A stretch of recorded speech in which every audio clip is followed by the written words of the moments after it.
Good afternoon, ladies and gentlemen, and welcome to this afternoon's Markets Now session. Feeling rested, healthy, ready to go once again. Good afternoon, Scotty D. Good afternoon, Agency. Good to see you guys. Good afternoon to everybody out there on YouTube as well. Oh, it's good to be back. It's good to be feeling human again. What a wild ride that was. I'm certainly glad to be off it. I'm touching my desk when I say this, but I swear to God, pray I never ever can get anything like that again. Absolutely brutal. But we are back in action, and that's the main thing. Feeling fighting fit today. So, we obviously last week had the avoidance of the non-farm payroll due to a partial government shutdown. I can't believe it's all happening again. Well, actually, I can believe it's all happening again, but it's unfortunate that it is. We actually finished last week. I did have a little bit of a scoop on what was going on last week, and we ended the week pretty strong. Actually, the U.S. Open on the Friday was very good. As far as I could tell from looking back in time, looking at the history. But this week, we've got a quieter week. As you would have seen from the market report, if you've downloaded your copies, the algorithms didn't even register anything from any of the fundamental events this week. And there are events taking place. We've got US CDG coming out. We've got the PCE and core PCE out as well, but none of them are registering. They're not registering as any sort of major market impact. So as far as the fundamentals are concerned this week, I think it's going to be a very, very quiet week with regards to your traditional economic news. Now, the untraditional economic news, i.e. the US the US president, is firing on all cylinders, let's say. Hey, good afternoon, Coratim. He's firing on all cylinders. So, I would certainly be on the edge of your seat waiting to hear what's going on with him and the stuff that he gets up to on a daily basis, which is shaping our price action. NFP, so there is provisionally. In fact, I didn't even know if that was confirmed yet. As of 9 o'clock this morning, that was not released on. That was not released by 9 o'clock this morning. I was checking everything to see when it was coming out. If it's been added since then, I suppose I could rerun the algorithm for the report. But frankly, guys, I mean, if the NFP is confirmed for Wednesday, then it would probably, it's probably not going to register as, I don't know, I am wildly guessing here, but I would suppose it will be maybe a 6 or something out of 10 in terms of the market impact. It would definitely not be a major one based on the trend in the data at the moment and also everything else that's going on. I just don't think NFP is not what it once was, and the data supports a steady economy in terms of jobs growth at the moment, or not necessarily a steady economy. It's anything but a steady economy, but it does support a steady jobs. It does support steady employment, and so maybe not such a quiet week after all. Then, well, that's a nice surprise. Thanks. And shout out there to Scotty D. He's our in-house UTC economist as of today. Good man. Doesn't look like it. Yeah, look, it doesn't look like it. It could be I mean, actually, technically speaking, if we have the biggest news event on the Friday, it probably is going to be a really bloody quiet week because the markets are all going to be on standstill until the Friday afternoon where we get the CPI release. To be fair, but Friday could be very, very interesting indeed. Very dependent, of course, on the data. The CPI forecast for the yearly data is looking at a 0.2% decline from the prior figure. And if that is correct, then that's going to be pretty bearish on the US dollar, but very much supportive of risky asset investing. So could certainly see a nice strong move to tie off the week in our US indices. I may, on the basis that we do have the CPI, I'm just going through here to see if anything else has been dumped in there last minute. Because I mean, I was only looking at all of these figures this morning, so things have obviously been revised over the course of the last few hours. Everything else looks the same. Just give me a second here. Let's go to... So we got core retail tomorrow. That's unimportant. We've got Wednesday being the non-farm now, which is looking at stability in the data. I mean, I hadn't even seen these prints, but yeah, it is looking stable. So 0.3% on average hourly earnings, same as the prior figure. We've got non-farms at 70k, which is 20k added over the prior figure. That won't move a muscle in the markets. And we've also got unemployment rate remaining the same at 4.4%. That'll be a non-impact event. Yeah, that Wednesday, that'll be a completely non-impact event. Unless we get something extreme like, 250k over the 50k or something. So nothing really to concern ourselves there. Moving into Thursday, we don't have anything, and then Friday we've got the CPI. So really, it is actually a very, very quiet week. To be fair, Friday is really what we're all going to be paying attention to. We're all going to be holding our breath for. If we do see a 0.2% decline in the annual CPI rate, that's big news. Really, really big news, especially given Fed Chair Powell's position at the moment politically. What we're going to be looking at with a potentially with what's his name, Walsh, is it? Can't remember his name off the top of my head now. Coming into power possibly soon enough. So I think that's going to be the one to watch. Well, without a shadow of a doubt, that's going to be the one to watch. CPI monthly data for January is not really looking too exciting, and we also have a 0.1% uptick in core CPI for the month of Jan, which means that you may see a little bit of a counter effect to the decline that we're getting in the annual one. But the annual one is the most important, and that's the one that looks like it's got the biggest move. So we should be pricing that into our expectations for Friday, looking for potentially bullish breakouts in the US stocks and a declining US dollar. Now, over to the charts. I know I'm not sharing the charts for you guys inside the trading room, but just quickly, the DXY has had a big down day today. We're currently trading in 97.071. We have come back to retest our anchor point on the DXY in 98, and it looks like it wants to continue trading lower. Now, we did actually have a very strong week in the dollar index last week, with Friday being... Well, actually, no, that was the previous week, wasn't it? That was the 30th of Jan. So, yeah, the week before last... Sorry, my times are all going to be a little bit shifted at the moment because last week, in my head, didn't exist. because just because of everything that happened. So I'm still considering last week to be actually the week before last. But we did actually finish off the week before last very strong. Last week was a bit of a grind. It made its way up to the anchor point in 98, and it is on its trajectory back down. We've broken structural points multiple times over now. Does look like it's going to go back down.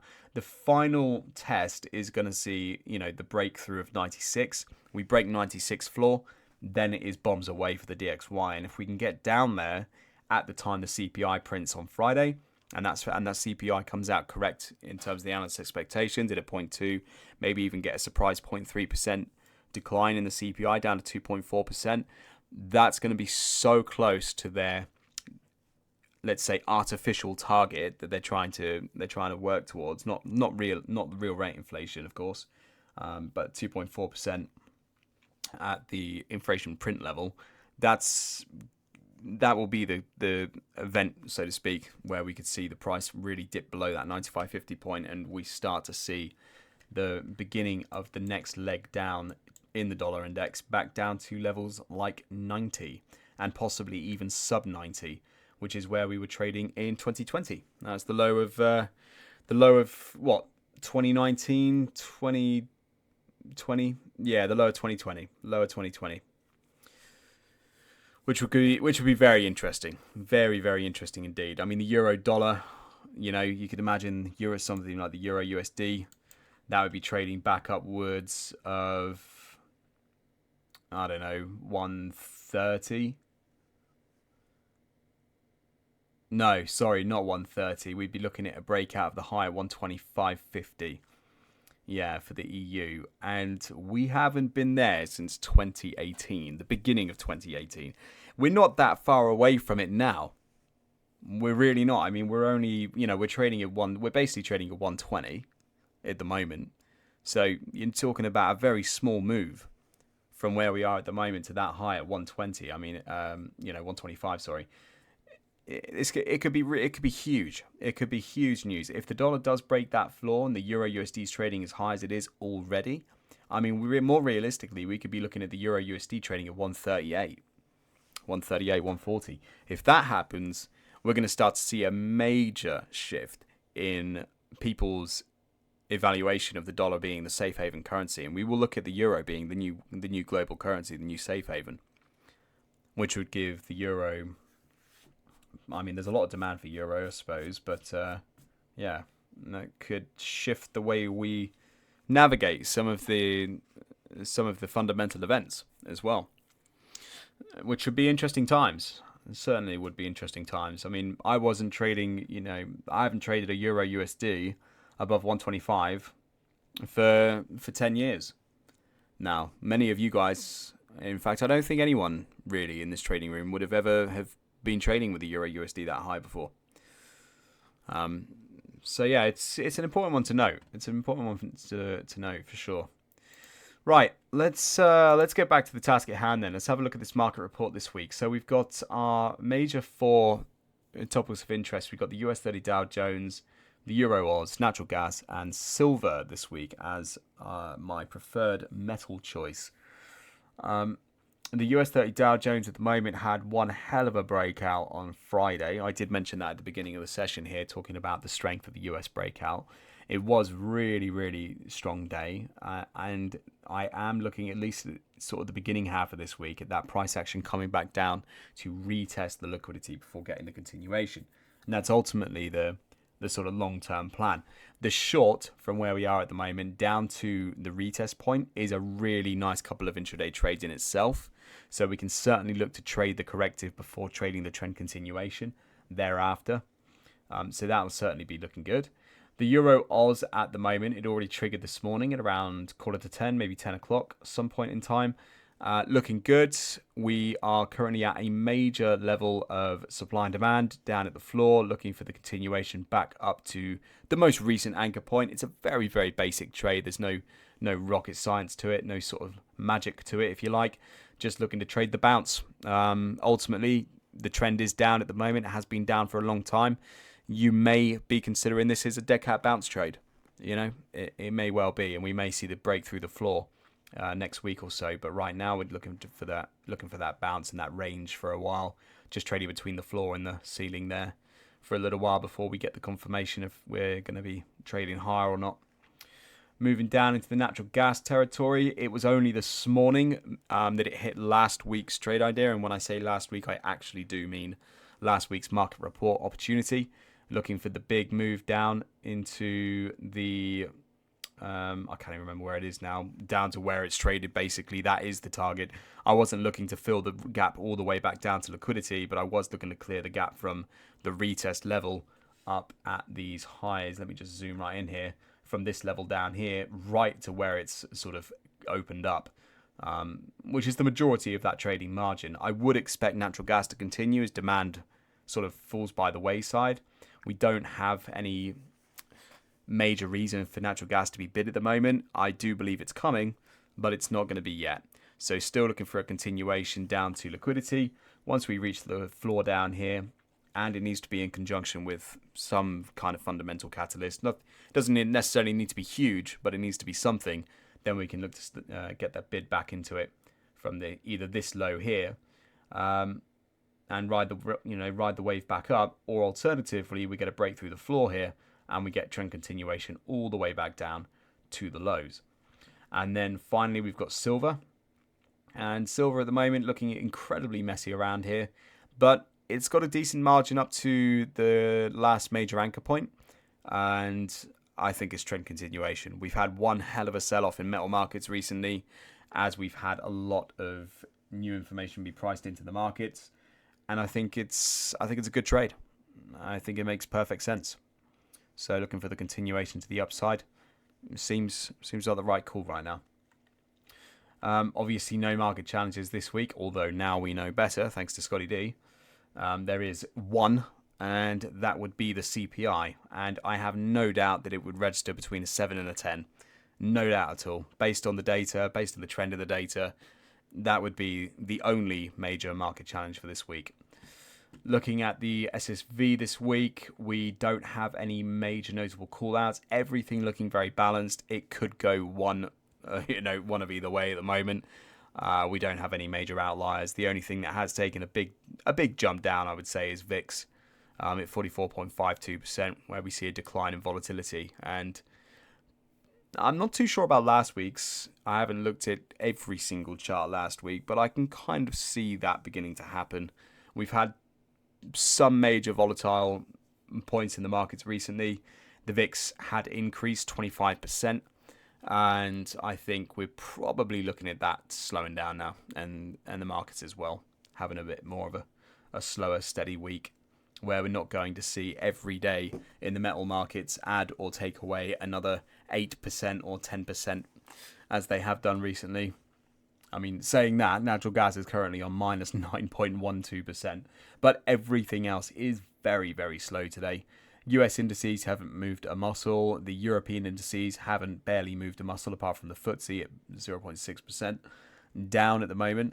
Energy markets are at standstill, excluding natural gas.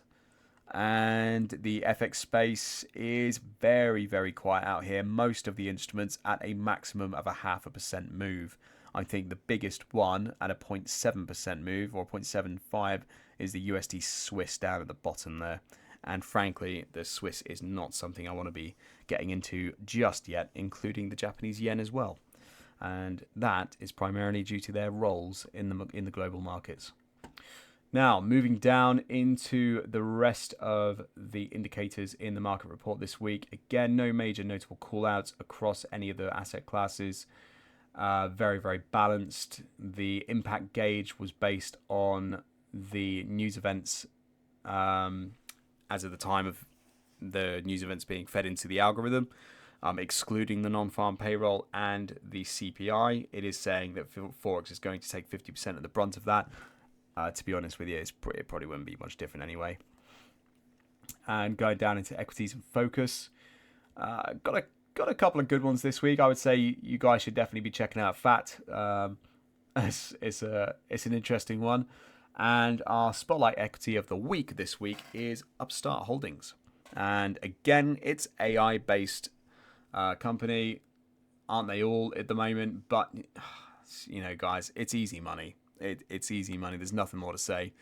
These AI companies, these AI startups at the moment, they're just like cryptocurrencies and tokens, to be honest. They get a real quick bid, they fly for a little while, and then they die when people lose interest, become disinterested. It's quick turnarounds. It's easy money, and they're low cost. It's the perfect stuff. It's the perfect stuff for you guys. So please feel free to check that one out. In terms of institutional buying interest, fintech takes number one, with defense at number two.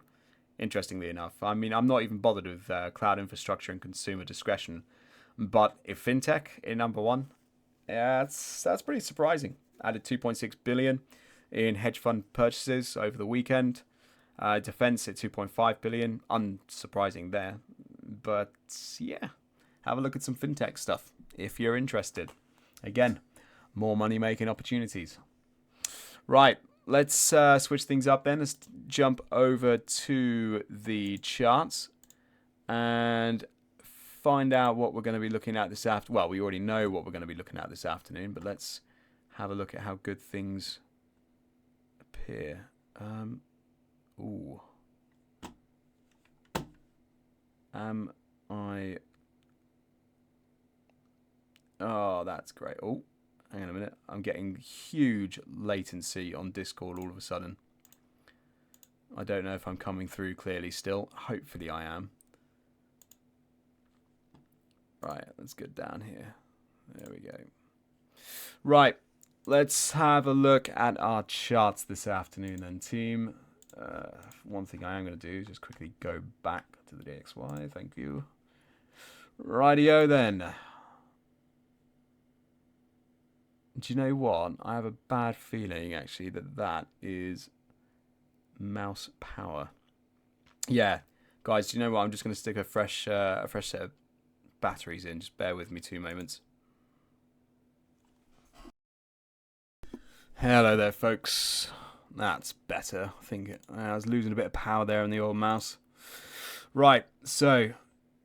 Oh, wait. No, maybe I wasn't. What the hell is going on here? Is this like internet related?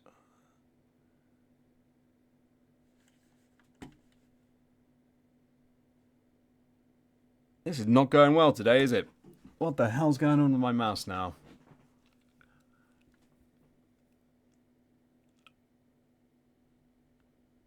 And then it runs absolutely fine again. Okay. Well, I'm just going to try and not do much mouse work. Ultimately, for this US 30 Dow Jones, we are looking for... Oh, come on. Just let me get the trades out. That's all we care about, isn't it? So long as we get the trades out, we're okay. Let me just try and... Oh, man, this is terrible. Okay, a break of structure below there. And then we're looking to run the market back down to the lows. I'm not going to risk putting the trade panel out and everything. So just understand what I'm saying. A break of structure below the floor there. And then the target profit is going to be down at big liquidity. Today we are looking for the run back down to the big daily point before we get the bid tomorrow. And as far as the long's concerned, I'm not actually too fussed about the US 30 Dow Jones for a long at the moment. So we'll fly over here and... Oh my god, come on.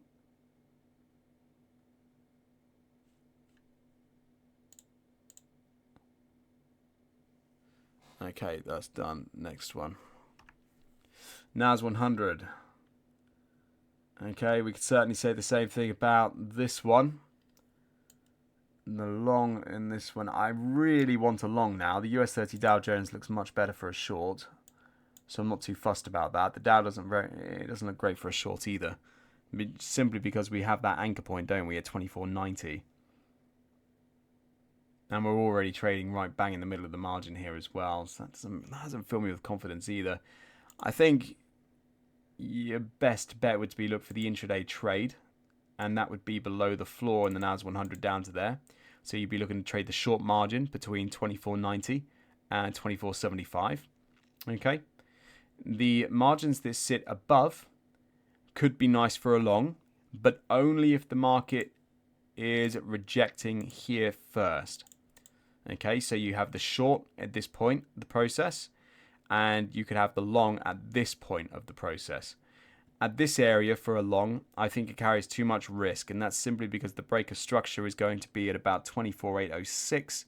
Target profit there, your stop loss. I mean, it could work on a 1 minute chart. Don't get me wrong, it could. But I just think it carries too much risk. The cleanest part of the process is taking the short from there to there, and then the long from there to there. The only downside is time of the day, hours left in the trading cycle. I don't know if you'd have the opportunity, but we've got to make do with what we've got. So that would be the process on the NAS 100, and then we have the Standard & Poor's, which we may have the opportunity. I want a long just straight off the bat. That's what I'm after, because we've got the short margin. That makes perfect sense, but we don't necessarily have the long, do we? Well, that's going to come with a risk. We've got an anchor point at around 69.50, which is frustrating, but it is what it is. That is the breaker structure in there. Yeah, absolutely it is. So then I'd be looking for the long between there and there for around a 1 to 2.6. Nice little trade, but it does run a risk. And that there is the risk. So you're going to be a few quid in by the time we get there. And then you've got the sort of major second half of the trade to go from that point on. Don't concern yourselves with a short in the S&P, guys. There's just no point because you already have so much available margin between the NAS 100 and the US 30 Dow Jones. That will be a whopping short. A whopping short. So yeah, you don't need the S&P short. So US 30 Dow Jones short, NAS 100, you've got available margin on both sides, but we do have to be very wary of ultimately where the market's been, where it's going, how much time we have to utilize this afternoon, especially considering it is a Monday as well. And then if the market rallies upon the open this afternoon, then the S&P is going to be our weapon of choice. Okay. So that is about it. The mouse seems to have smoothed up now, so I would be happy looking at something else if you have anything else, or if it's a Monday and you're happy with the US plan of action, that's great as well. I'll hand it out to you guys. You feeling good about this afternoon? Ready to go? Is there anything else that you'd like to have a look at? All good, Coratim? Yeah? All good, Matthew? Fine for you, Scotty D? Excellent. All right then, team. Well, listen, I'm going to wish you a wonderful day then. Take care out there. It's going to be my first trading day back. So I'm actually a bit excited, even though it doesn't look great, and it is a Monday.